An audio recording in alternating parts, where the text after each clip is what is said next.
할렐루야. 네, 오늘도 주님 안에서 평안하시고 성령 충만하시기를 주님의 이름으로 축복을 드립니다. 오늘 주님께 죽도록 충성하자 이 제목으로 같이 말씀 나누겠습니다. 한번 따라해 보실까요? 주님께 죽도록 충성하자. 주님께 죽도록 충성하자. 우리가 어제는 에베소 교회에 대해서 살펴보면서 예수님의 칭찬도 있었지만 책망도 있었음을 살펴보았습니다. 방금 우리가 읽은 본문에서는 서머나 교회를 향하여서 하나님의 말씀이 임하여졌는데 이 서머나 교회는 어제 에베소 교회와 비교해 볼 때 어떨까요? 칭찬, 책망 다 있을까요? 우리 한번 본문 속으로 들어가 보도록 하겠습니다. 사도 요한은 이 예수님을 향하여 알파와 오메가라 이렇게 예수님을 말씀하고 있습니다. 예수님은 알파와 오메가, 즉 모든 것의 시작과 끝이 되어주신다라는 그 의미를 가지고 있는데요. 이 예수님이 서머나 교회를 향하여서 앞으로 일어날 일들에 관하여서도 다 알고 계신다라고 말씀하며 두려워하지 말라고 이야기하고 있습니다. 어쩌면 우리가 살아가고 있는 이 삶의 여정은 무엇과의 싸움? 두려움과의 싸움을 선포하고 있습니다. 어떻게 두려움을 안 가질 수가 있는가? 어떻게 두려움을 내 안에 담지 않고 우리가 쫓아내며 그 두려움과 싸움에서 승리하며 살아갈 수 있는가? 우리는 이 싸움을 하면서 살아가는 것 같습니다. 예를 들면 부모는 자녀가 아픈 그 모습을 보면 부모의 마음에 두려움이 자리 잡고 있음을 보게 됩니다. 혹시나 의사 선생님이 아이가 잘못되어서 큰 병원을 가봐야 합니다. 입원을 해야 합니다. 수술을 해야 합니다.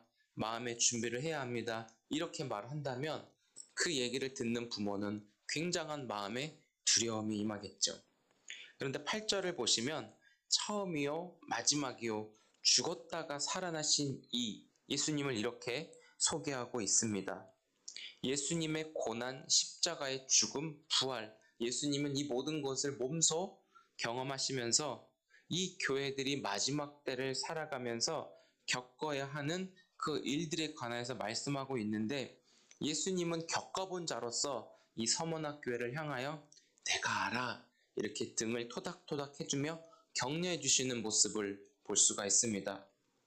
주님이 그냥 지나가는 말로 내가 알아 이렇게 하는 것과 몸소 고난을 겪었고 십자가에서 죽음도 경험했고 부활로 죽음을 승리하신 그 예수님이 내가 알아 이렇게 하는 것은 질적인 차이가 있겠죠. 그런데 예수님께서 왜 이 말씀을 하셨냐면 서머나 교회를 무너뜨리고자 하는 사단의 세력이 있다는 것을 증거하고 있습니다. 여러분, 이 서머나 교회는 굉장히 부유하고 아름다운 곳이었습니다. 그런데 이 그리스도인들에게는 에베소도 그렇고 서머나 교회도 그렇고 교회가 핍박을 면하기 어려웠다라는 것입니다. 어쩌면 각 교회들이 그리스도를 믿음으로 겪는 그 어려움들을 주님이 다 아신다 이렇게 말씀하고 있는지도 모르겠습니다. 하지만 이 서머나 교회를 보시면 어제 에베소 교회와는 다르게 주님의 책망이 발견되지 않음을 볼 수 있습니다. 이들이 겪는 고난에는 주님의 의도가 있다라는 것을 보여주는데요. 이 서머나 지역은 굉장히 부유한 지역이고 아름다운 곳이라고 합니다. 하지만 이 서머나 교회의 성도들만큼은 도시의 부유하고 아름다움을 누리지 못하고 가난과 빈곤을 겪게 된다. 이렇게 말을 하고 있습니다. 이것은 그리스도를 따르고 그리스도를 믿는 고통의 결과였습니다. 하지만 9절 말씀에 보니까 부유하다 이런 말씀을 하고 있는데요. 그것은 이 서머나 교인들이 영적으로 풍족하다, 세상의 관점에서는 가난하다 할지라도 예수님이 보시기에는 예수를 믿고 따르는 서머나 교인들을 향하여 너희들 부자야, 너희들이 풍요롭다 이렇게 말씀하고 있는 모습을 볼 수 있습니다. 그리고 유대인들을 향하여서는 저들의 비방하는 유대인들을 예수님이 아셨습니다. 이 비방은 하나님을 비방하고 또 예수 믿는 사람들도 비방하는 그런 용어였습니다. 우리가 요한복음에서도 살펴보았지만 유대인들 안에 무엇이 없어서 말씀이 없어서 예수님을 죽이려고 했던 사람들을 지칭하는 표현이 바로 유대인입니다. 사도행전에서도 바울을 죽이려고 한 부류들이 유대인들이었다는 것을 알 수 있습니다. 이 유대인들이 그리스도를 믿지 못하게 하고 교회를 대적하는 일을 향하여 결국 사탄의 활동이다, 이렇게 불려지고 있다라는 것이죠. 예수를 한 사람만 못 믿게 하는 게 아니라 전체적으로 예수를 믿지 못하도록 구조적으로 그 방해하는 세력들, 어쩌면 그들을 사탄이라고 오늘날 불릴지도 모르겠습니다. 이런 모든 것은 부활하신 주님은 다 아신다. 우리가 오늘 여기에 위로를 받으셨으면 좋겠습니다. 한번 10절 말씀 같이 한번 읽어보겠습니다. 시작. 너는 장차 받을 고난을 두려워하지 말라. 볼지어다 마귀가 장차 너희 가운데서 몇 사람을 옥에 던져 시험을 받게 하리니 너희가 10일 동안 환난을 받으리라. 내가 죽도록 충성하라. 그리하면 내가 생명의 관을 내게 주리라. 아멘. 고난의 때가 있는데 그 때가 영원한 것이 아니라 기간을 정해주십니다. 10일 기간을 정해주세요. 오히려 예수님에게 이 기간 동안 충성하라 주님이 말씀하고 있다라는 것이죠. 왜요? 충성하는 자에게 주어지는 것이 있어요. 그게 바로 생명의 면류관이 주어지기 때문이라고 오늘 성경은 말하고 있습니다. 이 면류관은 고대 사회에서 승리, 축제, 영예, 그 화관을 의미하는데요. 충성하는 자에게 주어진 영원한 상급이며 승리의 화관, 그것을 주님이 직접 씌워주실 거라고 약속하고 있거든요. 이 면류관은 현실에서는, 내가 처한 환경에서는 고통과 억압과 눈물이지만 주님이 씌워주신 그 면류관에는 영원히 사라지지 않는 기쁨, 생명으로 충만하다는 것을 말씀하고 있습니다. 사랑하는 성도 여러분, 이 계시록의 시대가 어쩌면 오늘을 살아가는 우리의 시대 아니겠습니까? 여러분, 예수님 믿는 것 쉽지 않습니다. 어떤 사람들은 우리가 사는 이 시대, 심지어 교회들을 향하여서도 타락하고 부패하고 예수님이 없는 것 같아, 이렇게 말하는 사람들도 너무나 많이 있습니다.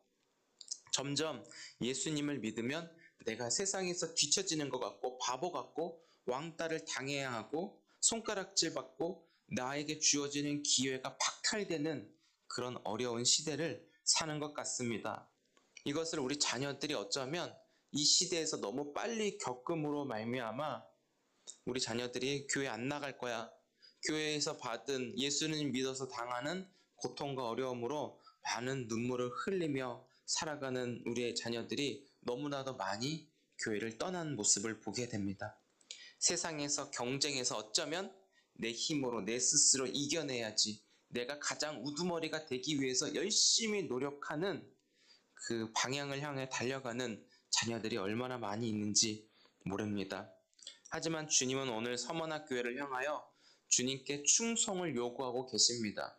그렇다면 오늘 손잡는 교회 안에서도 주님이 이 시대를 향하여 우리가 따라가지 않고 주님께 충성 요구하고 계신 것을 우리가 다 느끼셨으리라 믿습니다. 왜냐하면 주님은 우리 한 분 한 분의 처음과 끝을 아실 뿐만 아니라 손잡는 교회의 오늘과 내일도 주님은 다 아십니다. 예수님으로 풍요롭고 예수님으로 부유하고 예수님으로 승리하는 그 약속을 우리 모두에게 다 주셨기 때문입니다. 잠시 잠깐의 이 고난과 박해를 피할 수 있지만 요한계시록 오늘 2장 말씀에서 한 가지 더 언급해 주시는데, 바로 둘째 사망인 영원한 불못의 심판을 피할 수 없다, 이 얘기를 강조하는데 이 부분을 놓쳐서는 안 되겠습니다. 우리 자녀들에게 눈앞에 보여지는 욜로족, 요즘 불려지는 용어인데요.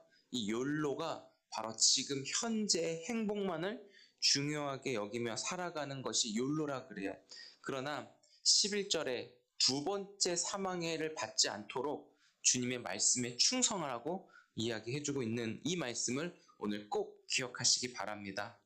내 모든 형편을 다 아시는 주님께 끝까지 충성함으로 인하여서 현실과 내 앞에 있는 환경에 타협하는 것이 아니라 주의 말씀을 끝까지 듣고 주의 말씀에 끝까지 충성하여 주님이 씌워주시는 그 승리의 화관, 영원한 면류관으로 통하여 주님이 주시는 기쁨과 생명이 가득한 우리 손잡는 교회 모든 성도들의 오늘의 삶이 되어지기를 주님의 이름으로 축복합니다.